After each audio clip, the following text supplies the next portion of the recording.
Welcome to Book Banter with me, your host, Dianne Burkhart. I hope you will join me every Wednesday as we explore all things to do with, well, books. Let's get on with our show today. Hello, my happy people. Today is October 4th, 2023. And if I sound a little different today, we are having some audio difficulties that I'm trying to figure out.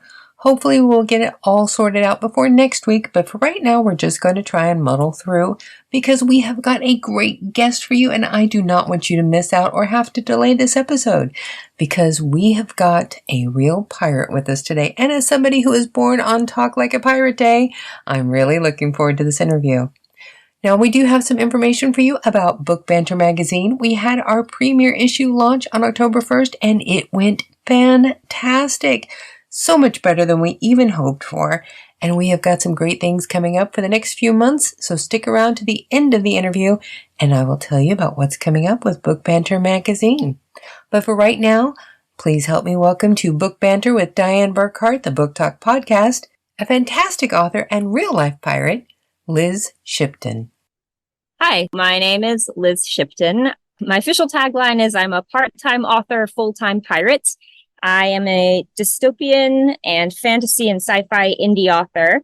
I live on a sailboat, and for the last just over 2 years now, my boyfriend, my dog, and I have been traveling on this boat. We started out in California in the United States, and we are now in Colombia in the Caribbean. That's kind of about me, and my stories are all sort of heavily based on my own life and my experiences, and in particular, my sailing adventures. It just looks like it is such an amazing adventure that you're going on. How big is your sailboat? Our boat is 43 feet, which doesn't sound like a ton, but actually is plenty of space for just the two of us and a dog. We have a nice big bedroom in the back. I mean, not big, but big by boat standards. Mm-hmm. And then we have a separate bunk in the front, in the bow of the boat. And we have kind of a main cabin with a table and couches that we can sit at. We have a galley with a stove and a refrigerator and all that stuff. And then we have kind of space above deck to sit and enjoy the outdoors when it's not too insanely hot outside. And I saw that you actually did a boat tour on your TikTok page. So people can actually see the sailboat that you're living on. It's really impressive. Thanks. Yeah, I actually did that because a few of my readers were interested. And also the boat that I write about in my books, where kind of the main boat that the characters are on for most of the books, is sort of roughly based, like the layout is based on my own boat. So I kind of thought, that would be a good way for people to really be able to visualize, because I know not a lot of people are really familiar with how a boat actually looks inside. And a lot of people, especially when they come onto our boat and they see how big it is downstairs and like how much room there actually is, they're always surprised. So I thought that would be kind of interesting to be able to show people, to give people a better visualization in their head when they're reading the books. I have to admit, though, one of the things that I was thinking about with a dog on the ship, how does that work for you when you're out at sea? Where does he go to the bathroom? Oh man, that is the ultimate question, isn't it? So we have like a little mat that goes up on the front of the bow, like a little AstroTurf mat, that she can use when we are underway or we're away from shore. She doesn't love to use it, and we prefer to take her to shore most of the time anyway. So whenever we're at anchor or we're in a marina, we always take her off the boat to go potty or do whatever. But yeah, if we're underway for a couple of days and she has to use that, then she will. And I kind of, depending on how rough the seas are, it can be a little bit of an adventure. Like I'll strap her leash to my waist and then tether us together and tether me to the boat. And I'm like walking up there in the middle of the night at 2 a.m. to take her. And she's a real rock star. She's come a long way and does actually really well on the boat, which is nice for us. It's nice to see her enjoying herself and not hating it. Well, a lot of the photos that I've seen of her on your Instagram page about your travels, she looks like she's pretty at home on the boat. Oh, yeah, totally. She's got her little spots that she goes and she likes to hang out. And honestly, she's pretty lazy. Like she's kind of a couch potato. So she likes to snuggle and she likes to hang out with us. And she gets to be around us all the time, right? Because we both are mostly on the boat. Although Trev, my boyfriend, goes off the boat now a little bit to work. But most of the time we're there. So she gets to be with us all day, which I think is her favorite thing. Being an indie author, do you have any trouble with internet access, keeping up with all of your social media being on the ship? No, actually, because we now have Starlink. Oh, nice. Which has been a real game changer. When we first left, we did not have it. I work also as a freelance writer. That's kind of how I support this whole operation. And that was really tough when we first left California and we were in the Sea of Cortez and we were relying mostly on cell service, which was very patchy. So that made internet access difficult and it made work difficult. But we got Starlink about a year ago. I think now we've had it. And it's pretty surreal to be out at like a super remote anchorage, off the coast of Panama and be able to like stream Netflix. It's kind of weird.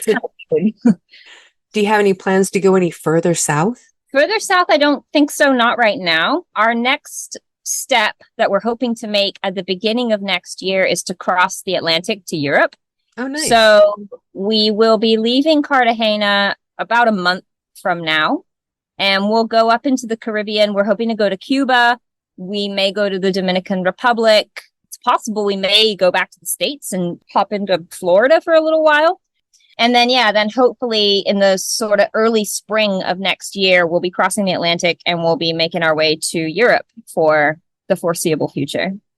Well, if you ever find yourself anywhere near Germany, let me know. We'll take you out to dinner. Yeah. Okay. With everything that's been going on for the last 2 years, do you see yourself staying on the sailboat for quite a while, or do you have any plans of making this a temporary thing? I think at the moment, we're sort of just saying, yeah, this is working. And as long as it's working, we'll keep doing it.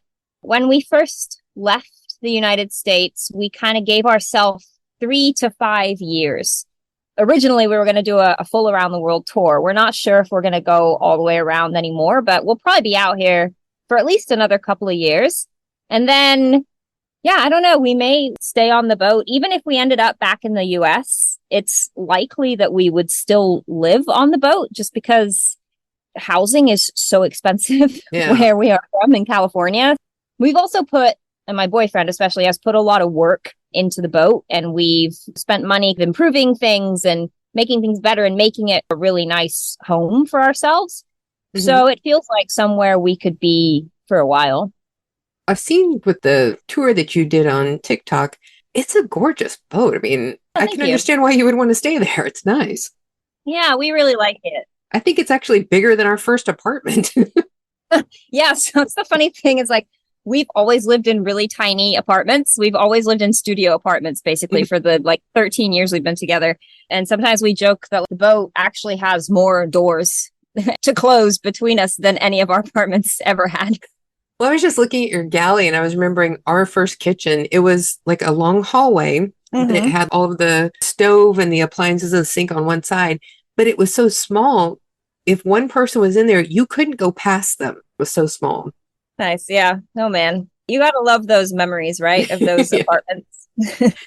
Have you had any trouble on the seas with actual pirates? No. There have been a couple of places that we've been that we have heard reports of other people getting boarded. I think in Panama, it happened in a place that we were pretty close to. I forget exactly where else. There were a couple of times. But for the most part, no. We take safety precautions when we're anchored somewhere. Like right now, when we're anchored in the city of Cartagena, we do stuff like we have a dinghy that we use to get from the boat to the dock or from the boat to the shore. And we always hoist that every night to kind of prevent theft. But most of the places we've been, we have felt very safe and haven't really had any problems. Well, that's one of those things where I don't think it's necessarily unique to being on a sailboat. No matter where you go or where you live, you have to be aware of your surroundings. So it's not like it's any different for you being on a sailboat. Yeah, it's all sort of just basic common sense and safety. And I know a lot of your travels feed into your creative works. How does this help you with the book series that you write?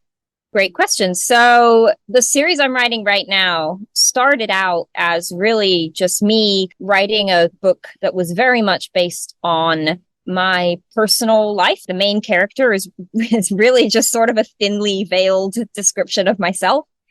And then the plot of the first book is basically that she and this guy who is her sailing instructor, and they're kind of friends, but they're like not really friends. And they end up basically having to flee their hometown together by sailboat and sail across this like really dangerous dystopian water world.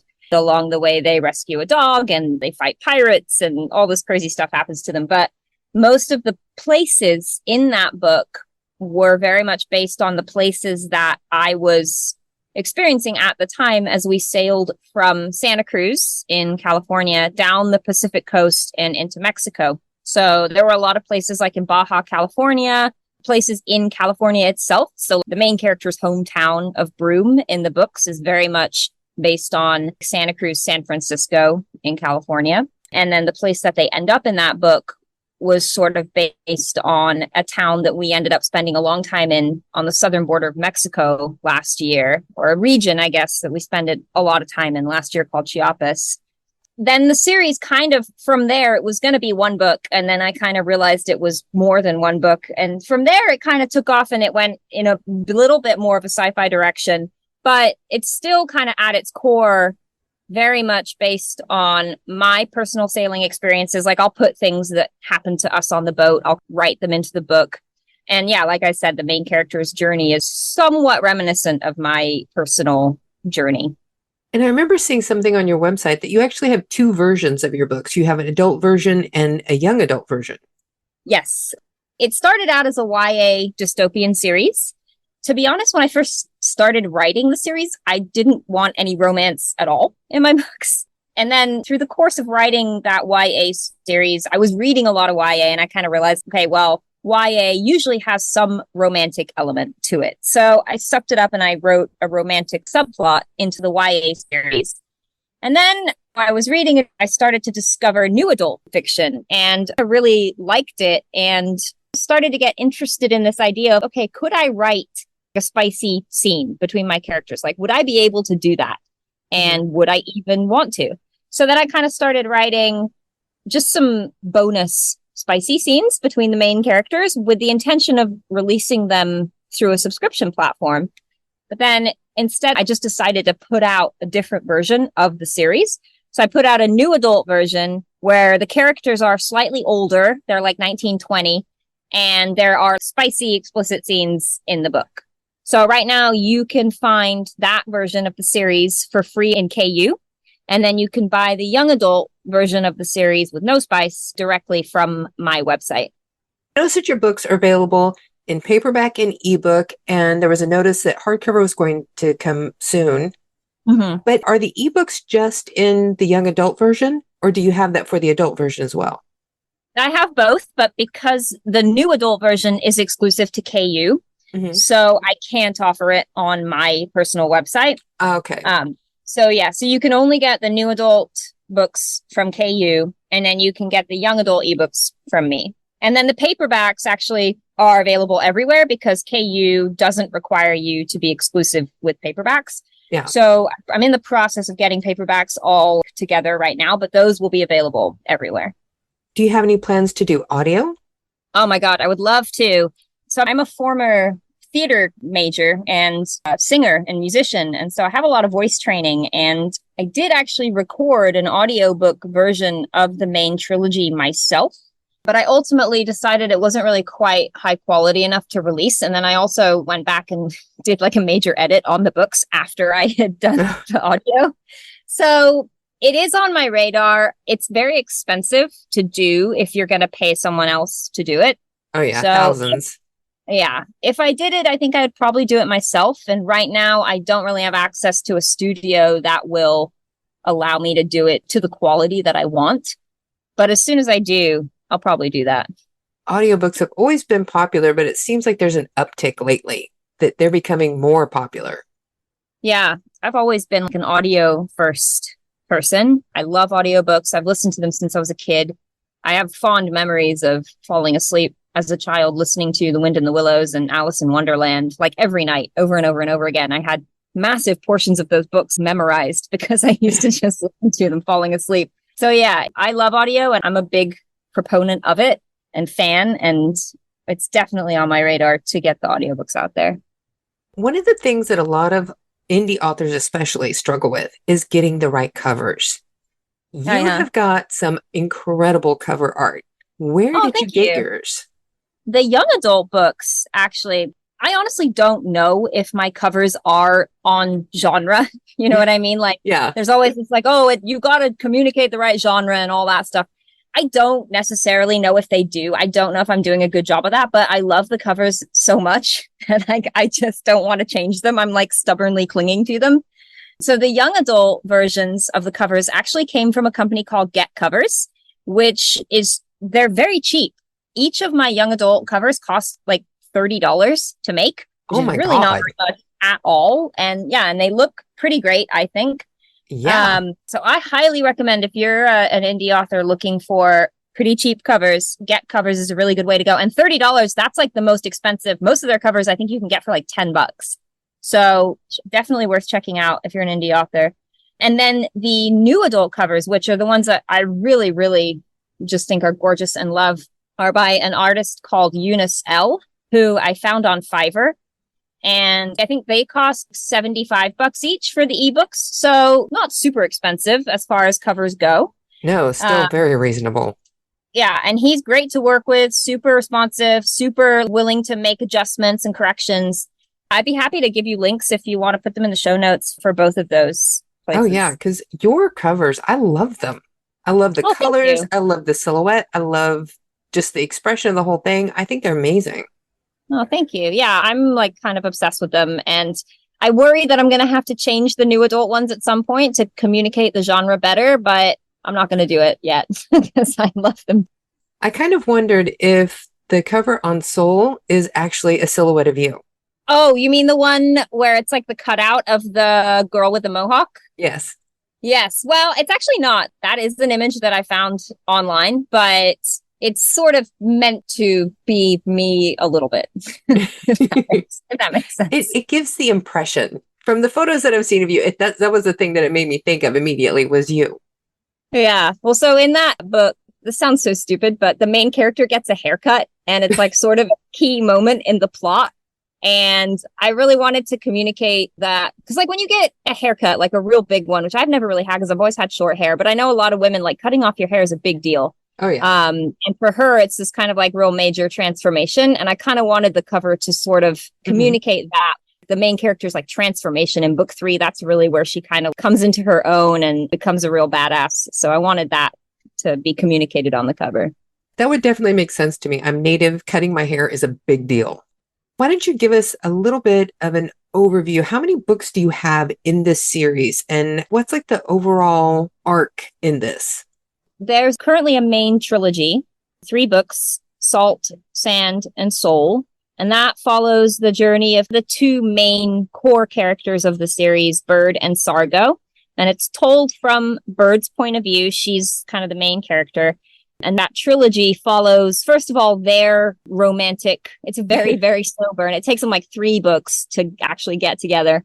And that kind of follows their romantic story and also Bird's character arc of really kind of coming into her own and learning to deal with a lot of her problems and like growing up because it's new adult. Then there is a prequel, which is actually 2 books in one. And the 2 books are called Scourge and Seed. And those books, basically, they're 2 novellas. They're real short and they outline sort of how the world got to be the way it was. And it actually tracks the stories of Bird and Sargo's parents who get together and have Bird and Sargo. And Sargo's born at the end of Scourge and Bird is born at the end of Seed. So each one of those books is sort of like origin stories for the main character. Mm-hmm. And then there is another prequel that can be read. I intended it to be read as a standalone called Savage. And that is the origin story for one of the villains in the main series. So Bird and Sargo meet this pirate crew in book 1. And the captain is this guy, Jameson Briggs Savage, who's sort of like a bad guy, but he's morally gray. And readers seemed to really like him because he's kind of a scoundrel and has tattoos on his hands. Mm-hmm. So when I asked readers, like, what books would you be interested in reading? They were all like, we want to hear more from Savage. So I kind of wrote his origin story, and that's Savage. And then there's more books slated to release. I've got one more coming out at the end of this year in November, and then 3 more, I think, coming out next year. So it's going to be a really long series by the time it's done. I never intended it for it to be this way, but I sort of fell in love with the characters and the world, and I really enjoy writing it. So I'm just going to sort of see it through to its logical conclusion. One of the things that I loved on your website, it says that you also use your books as a means to explore the themes of mental health, addiction, technology, climate change, and the looming collapse of society, but like in a fun way. Uh-huh. Yeah, that's all kind of stuff that I'm exploring in the books for sure. I mean, all of my characters are struggling with mental health, and, you know, obviously it's a dystopian world that was created by climate change and pandemics, and there's this sort of evil tech company that is in charge of the world. So it's all like my own sort of paranoid fears of the way society is going, like, wrapped up into these books. Did you want to read a little bit from one of your books?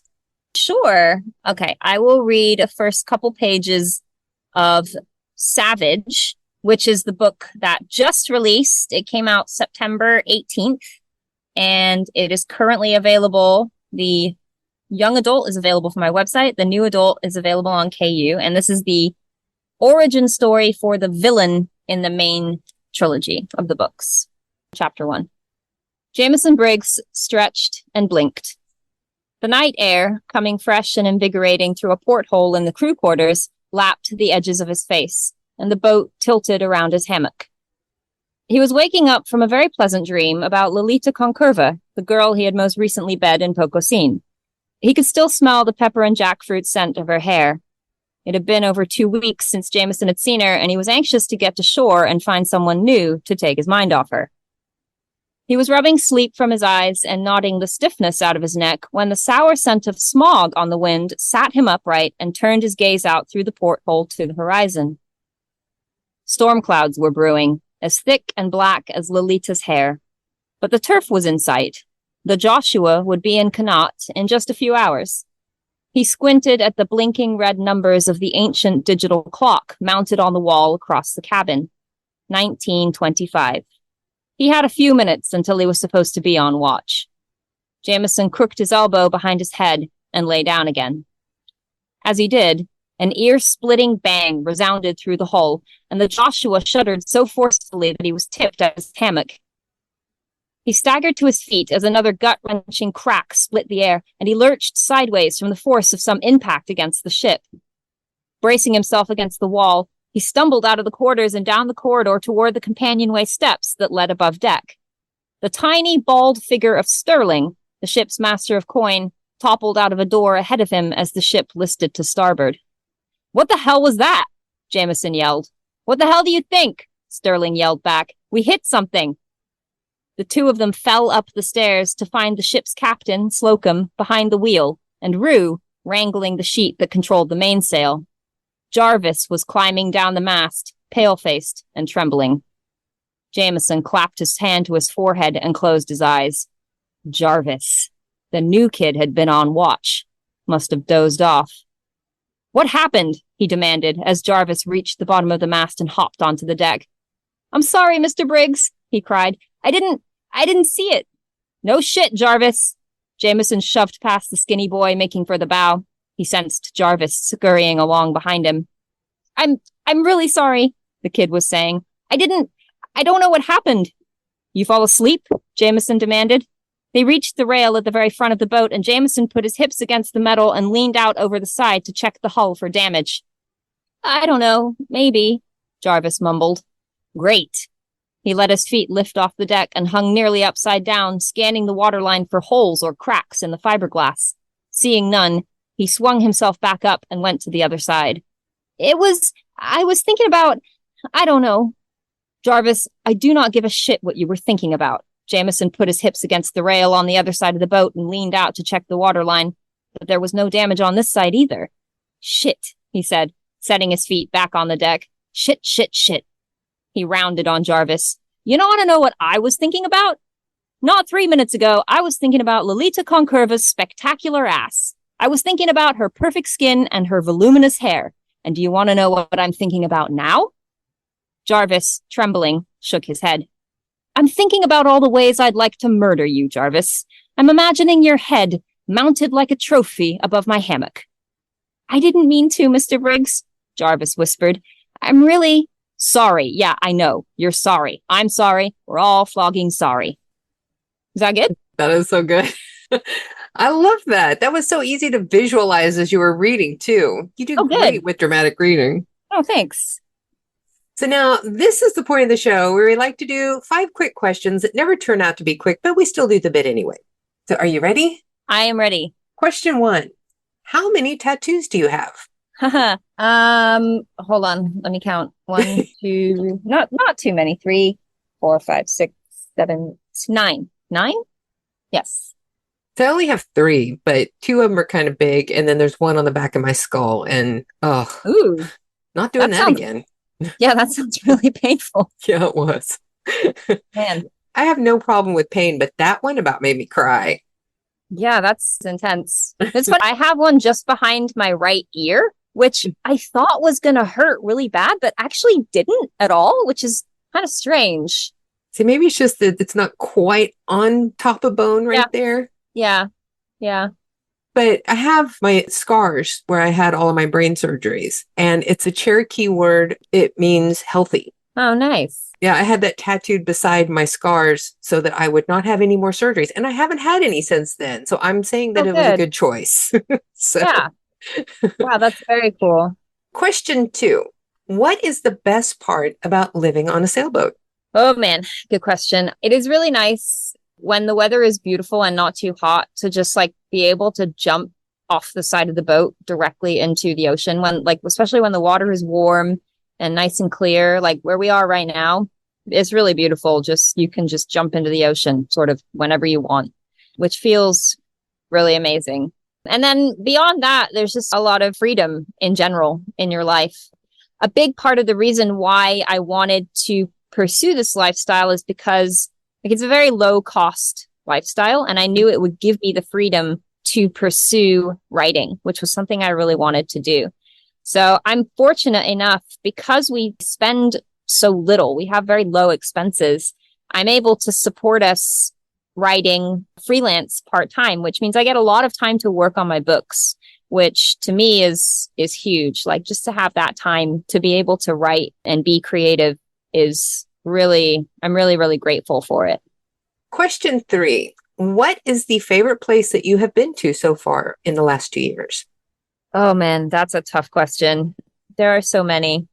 I really loved going up into the Sea of Cortez, which is on the inside of Baja, California, that peninsula that sticks out below California. Mm-hmm.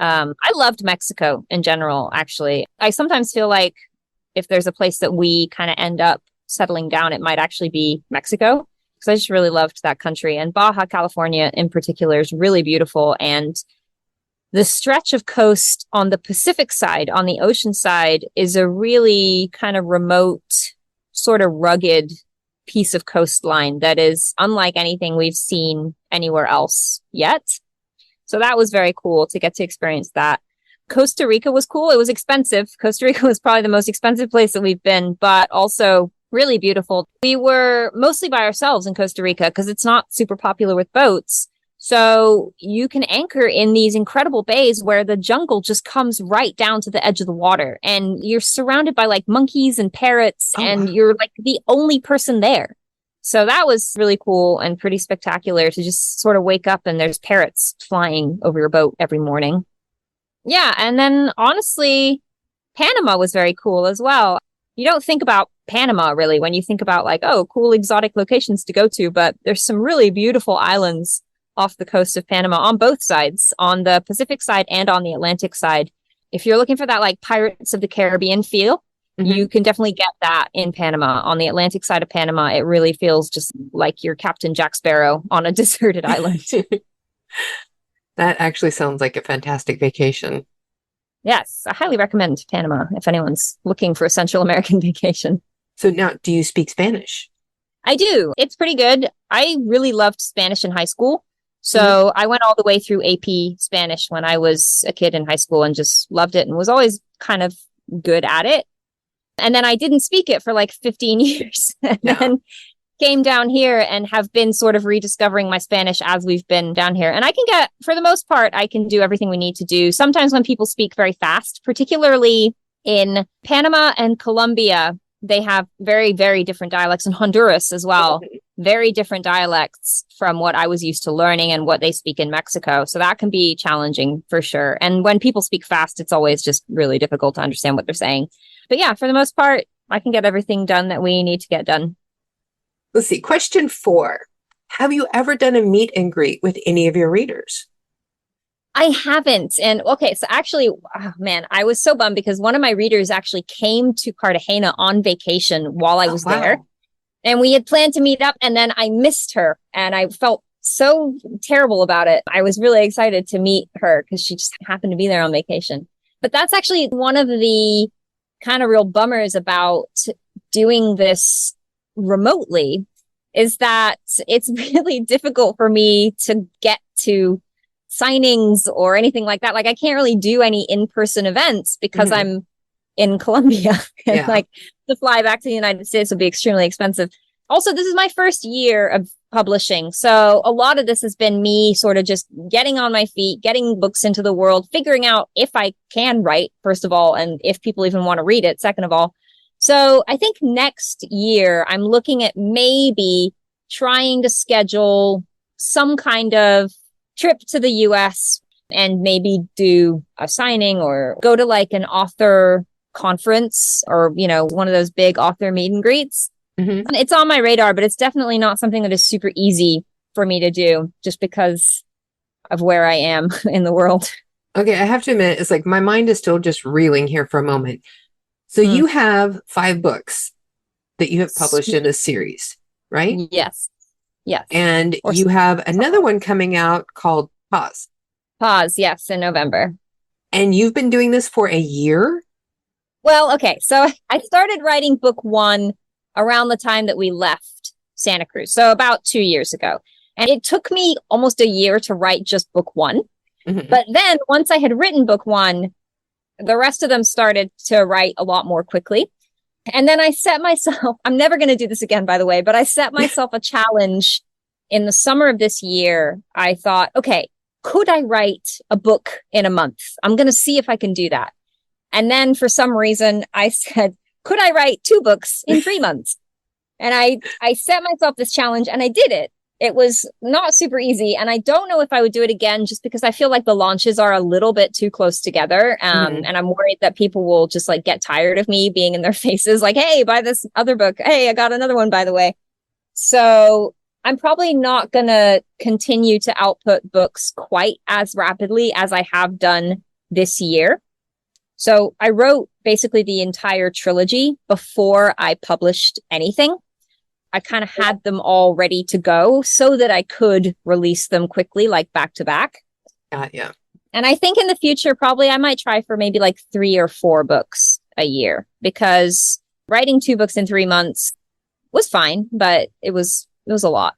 That's still an impressive output, because a lot of people do 1 book a year. Yeah. Well, I mean, like I said, this living on the boat, and I have a lot of time to write. And that's honestly the most important thing. I think that is like your most precious resource, is just the time. And I'm fortunate enough to have a lot of it. So I'm trying to use it as best I can. And how long are your books typically? I usually aim for around 100,000 words. Sometimes they come in a little under, sometimes they come in a little over. Very impressive. So question 5, what hidden talent do you have that you are very proud of, but does absolutely nothing to help you with your writing career? Oh man, good question. I probably can't do this anymore, but for a while I was really into yoga. And I got pretty good at it, and I was able to do this pretty complicated move called Ekapada Bakasana, where you balance on your hands and then you have like one leg over your shoulder and the other leg stretched out behind you. So you're balanced on your hand and your legs you're almost like in the splits with one leg like over your shoulder. So that was like my crowning glory of going to yoga, is that I could do that move. I probably can't do it now because I haven't done it in a long time, but I think that would be my secret talent that does nothing to help me with my books. What is next for you? Oh man. So I have Pause coming out November 1st. That's actually kind of the start of a new trilogy.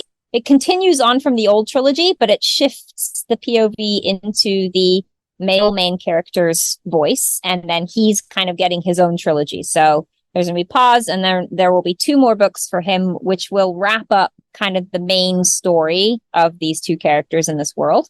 So next year, I plan to write those 2 remaining books. I also have 1 more book for Savage planned, which will kind of wrap up his origin story. I'm also looking at maybe submitting a book to a traditional publisher or to an agent.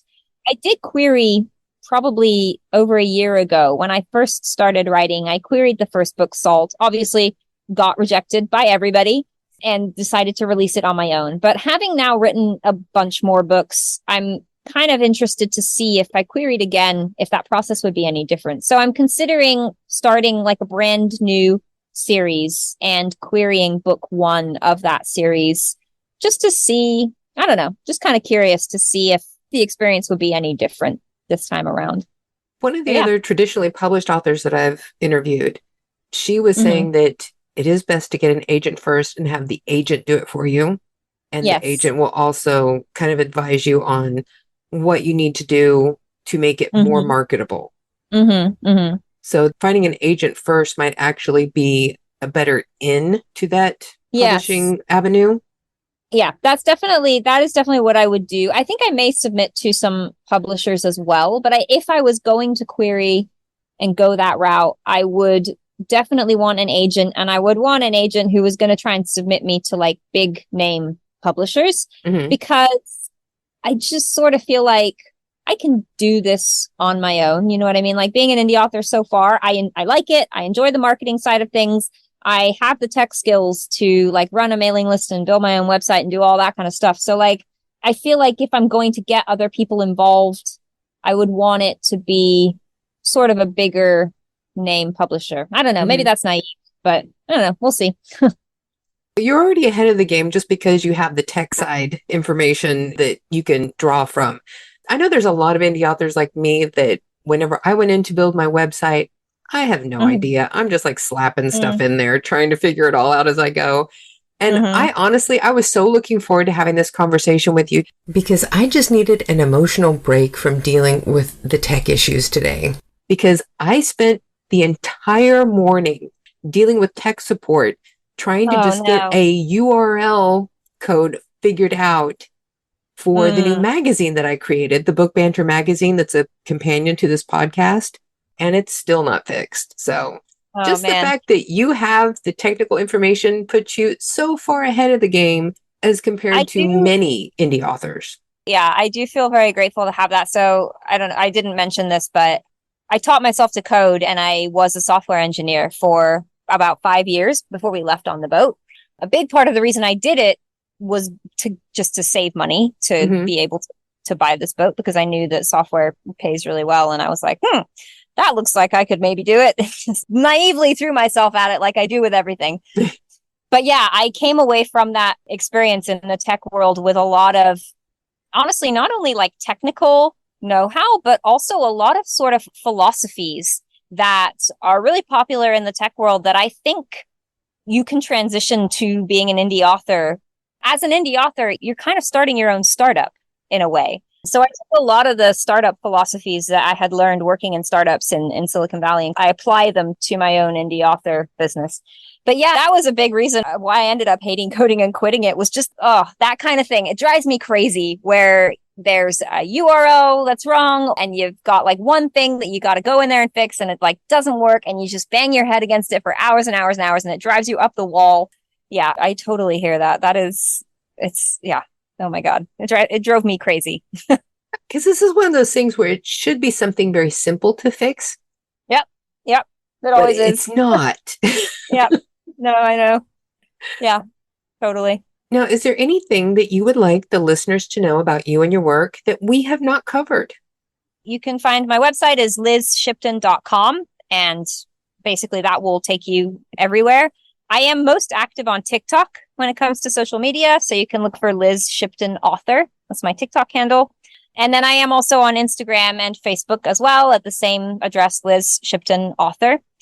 And yeah, my new adult spicy edition of my series, all of the books are free in KU or available to download for Kindle from Amazon. And then the young adult no spice editions are available at shop.lizshipton.com. Have you ever thought about doing a game with your readers about where in the world is Liz Shipton?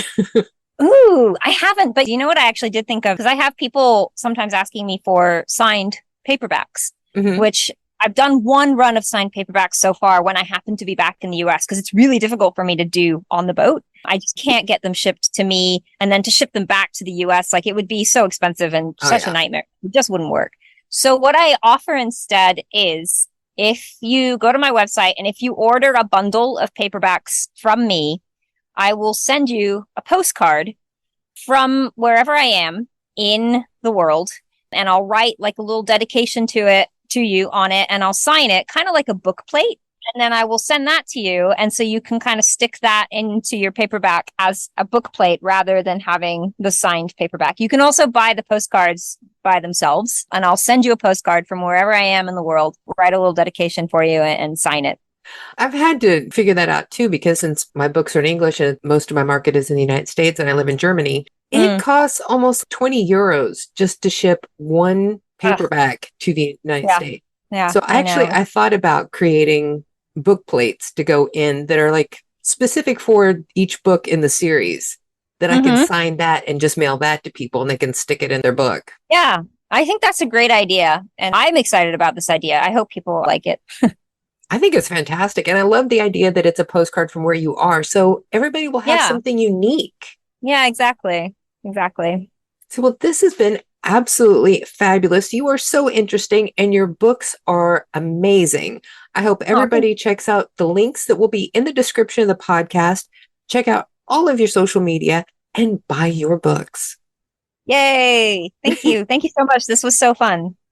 There you have it, my conversation with the incredible Liz Shipton. Be sure to go online and check out her website. Check out all of her books, the adult version and the young adult version, and find the one that suits your taste the best and buy them. Be sure to follow her on her social media, especially on Instagram, and you can check out all of the travels as she goes around on her sailboat, Loki. As a longtime fan of Norse mythology, I have to say I really do like the name of her sailboat. And don't forget, we did say that we had some information about Book Banter magazine. Our premiere issue launched on October 1st, and it turned out to be fantastic. It was so well received. We're still getting people commenting about it, and we're very happy with the success. So we have already started putting together the next 3 issues. Now, I'm going to be honest. I was going back and forth between if I should do an issue every month or every other month, because I am an indie author too, and I need time to write my own books. But the reception of this magazine was so good, I just cannot help myself. I'm going to have to go with every month. So we've started working on the next issue for November. It's going to have recipes for holiday get-togethers, and we're also going to be looking at some books that you will want to have in your shelf whenever those fall nights start turning a little bit cooler and you want to curl up with a warm blanket, a hot cup of tea, and a really good cozy mystery. You're going to love the author who's going to be on the cover, and as soon as we get her interview done, I'll be sure and let you know who's coming up. And we've already got another author that's scheduled for our December cover, and as soon as we get that interview done, I'll let you know about him as well. We've got so many great things coming up. Please keep following our social media. Check out our new magazine. You can find out all of the information at burkhartbooks.com. Right now on the front page of our website, you can find the link to get to that first issue of Book Banter magazine, as well as check out the last book, which was just released for my Into the West saga serial. It is a historical fiction family saga series, and the last book was Into the West Family Ties. It is the 7th and final book in this saga. Be sure to check everything out at burkhartbooks.com. Plus, we've got some great author guests coming up for Book Banter with Dianne Burkhart, the Book Talk podcast. I have already filled out all of the interviews for the rest of season 2. Every slot is full between now and the end of the season. which will stop in the middle of December and pick up again February 7th. Now, don't stop listening during our holiday break, because we will be having the best of. I will remix some of the episodes that had come before, and there are so many authors that they had such great information that we spread it out over several episodes. I'm going to cut some of those down and put it all in one episode for you. So be sure to keep checking back every week, even during our holiday break. Keep checking all of our social media. Subscribe to our newsletter so that you will be sure to keep up on all of the latest happenings with Burkhart Books and Book Banter Podcast and Book Banter Magazine. There is so much going on. You do not want to miss out, because if you love books like we do, you do not want to miss a single episode of this podcast. So now you know what time it is, folks. It is time for you all to go forth and be very happy.